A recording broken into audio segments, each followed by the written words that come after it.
thanks for coming out. We hope you don't mind. We're just going to sit, so we don't have to stay in front of this. We're not standing in front of this. So we're in front of this too. Plus, we're used to sitting most of the time we're talking too. If everybody's really good, we've got these cool achievements.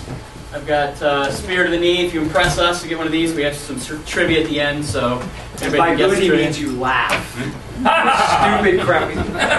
Or at least pretend. Yeah, it's all good. That's fucking hilarious. You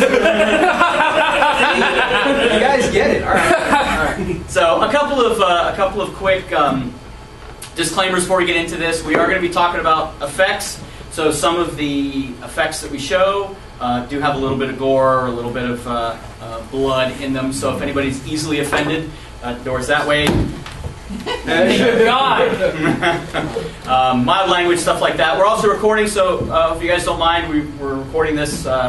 Jill and I do a podcast called Forgotten Flix, so we're going to be releasing this on the show and kind of doing a thing about that. So if anybody has any hang-ups about that, we wanted to at least make an announcement.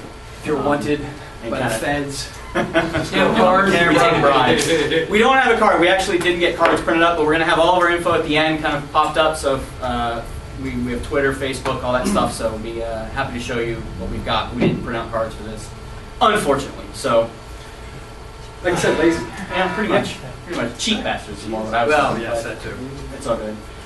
So I want to start kind of introducing ourselves. My name is Jason, and this is my buddy Joel, and we co-host a podcast called Forgotten Flix. We've been on for about a year and a half, and we focus on movies pretty much from the 70s up to the 90s. We do kind of forgotten films. We do kind of revisit like films. Gremlins or Die Hard. Right. We revisit films that have also been forgotten because they've been remade, like Nightmare on Elm Street. Like everything. Yeah, Red Dawn. Like every effing movie in the if it's like older than 10 years old, it's fair game. 80s means just remake in the 90s, pretty much. So we go down some funny paths too. We're pretty big Bruce Campbell fans, so we've hit a bunch of his stuff. Matter of fact, we've got one of his clips in here because he's had some fantastic special effects in his films, I would have to say. Yeah, I would like it to be known because I am completely biased and have a man crush on Bruce Campbell. Who's Bruce Campbell?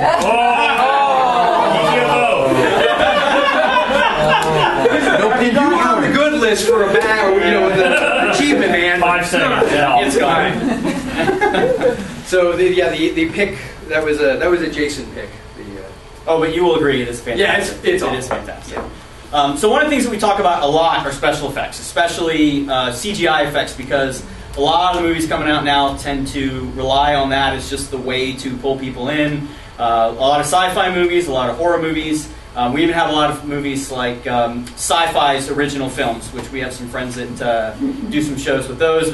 Mega Shark versus Giant Octopus, or some of those. And we're always going back and forth, kind of old school, new school, of what is better. I mean, is it practical effects? Is it the corn syrup blood that gets splattered across the wall? Is it, the rubber wall in Friday the 13th, or in Nightmare on Elm Street, when he's pressing against? Or is it the CGI type stuff that you see more of today? And so we thought it'd be a good topic to kind of run through for a panel, or at least for us to talk about, sort of what we believe is better. And then as we started gathering examples, it kind of came into what we believe is worse. Because there are abuses of these that I think go back and forth. But in general, there are good examples of both. So what we're going to do is kind of take a counterpoint point of view here. I'm going to represent CGI, so I'm going to talk about some examples of CGI. So everybody, that's the guy you hate. Yeah. I'm also going to put on some bad. But then Joel's going to take the practical effects. The good stuff. Yeah, and what we mean by effects, it can really run the gamut. So effect special effect is anything that's either not practical to do in real life, so somebody dying or some creature that is which you can do in real life. Bigger than life. Pretty hard. I'm just saying. You might break some laws. You want to get a film with Noah guy.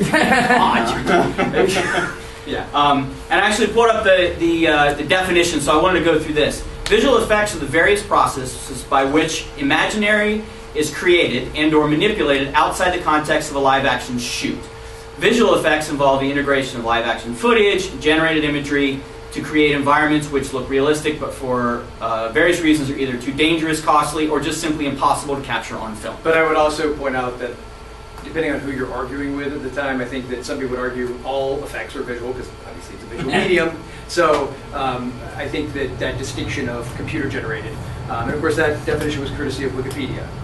Which we all know is true. But yes, and the gospel, like Internet Movie Database, where we get trivia from. I mean, yes. It's never wrong. Never. Ever. Don't question the God that is Wikipedia. Yeah, So, I know. so we want to go ahead and progress. We've got this fancy PowerPoint here, but we've got some cool movies to go through. Whoa. Hold on. Marketing and pimping. All right, that's for you. So our website, ForgottenFlix.com, I guess we've kind of already gone through that. So let's go ahead and talk about what are effects. I've kind of gotten into it. So some of the examples that popped up, just kind of visual examples of what effects are. Things that can't be done in reality other than Pocahontas in blue. Yeah. Can I forget that? What's that? Can I forget that one, though? Forget the movie? Back for you, the Ferngully in space. Who is the... Ferngully in space. Both same story. Yeah, same thing. So a couple of things, you can't shoot bullets at people. You can't actually have a 50-foot tall monster walking through space. Some of those things that just don't really work. But there's various examples. So we've got stop motion effects. So some of the great stuff from Seven Voyages of Sinbad, or some of the really cool stuff you got from the original Clash of the Titans. And then you've got the CGI remake of that, which is the new Clash of the Titans. But some of the stuff that you have kind of is supposed to be part of the story.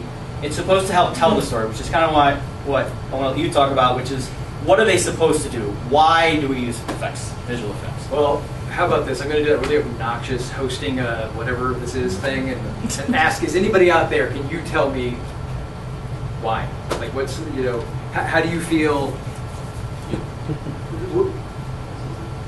Yeah, are you lost?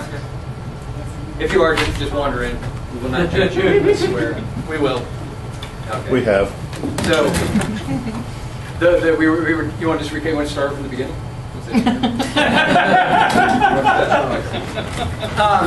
So we're here to talk about softcore porn. Yeah. And how you too can join our production company. We're going to talk about sign-ups. The achievements are going to be given out based on one criteria alone. And I think I'm winning. Whoa! Put your hands on the table, sir. Yes. So of course, here we have an example of more practical. Now, Independence Day would be, they use models and other things, and there was obviously some level of CGI in that film as well. And with Jurassic Park, it's sort of known for being, in fact, I love the fact that you got a movie that's almost 20 years old, and when you watch it, the CGI still looks better than 90% of a lot of the ones that are coming out now. So, but it did integrate a lot of practical mixed in with it. Yeah. Which is also a good indicator. It's also one thing I don't want to let off on. We're going to talk about this when we go through some. It has nothing to do with budget, because there are plenty of big budget movies that it's just a waste. And so it's not. It's also not about time period either. So we've got some great examples of when CGI was new, and in the mid '80s, that there are some awful examples, but then they actually do some really good ones depending on how it's blended together. So yeah, and I think another point to be made. This is all completely subjective. Obviously, and more than likely you're going to disagree with every single thing that we show you, and that's fine. Be my guest. And I think another point is that it really is the integration. Jake was just mentioning this earlier. It's if you can combine practical and CGI together in an effective, seamless way that does not draw attention to itself. That really is the goal, the objective. But do you want to? Yes. Did I miss anything? Or no, that's pretty much it. So we're going to start by talking about some good examples, and we pulled out our two easy ones first, and then we're going to go into some bad. But and now seeing that there's no kids in here, I totally was going to use John Carpenter's A Thing, and I wish I had. Damn it. Okay, that's all good. I was trying to be good. So let's go ahead and get to our first good one. So this is Joel's going to start. We're going to talk good practical